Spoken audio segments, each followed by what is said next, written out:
Ridwan Kamil dan Atalia kompak saling rayu satu sama lain, ibu cinta cantik aku yang punya.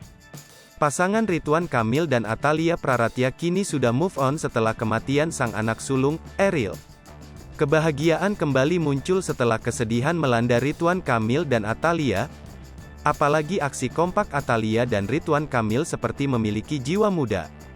Kali ini Ridwan Kamil dan Atalia melakukan aksi gombal yang begitu romantis. Layaknya seperti pasangan baru menikah, Atalia dan Ridwan Kamil berusaha untuk saling memikat hati satu sama lain. Ridwan Kamil diibaratkan Atalia layaknya buah semangka dan buah manggis. Ridwan Kamil membalas gombalan cinta dari Atalia.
Hai pemirsa Sri Popo TV, jangan lupa komen, like, dan subscribe, serta tonton terus berita-berita terupdate lainnya ya.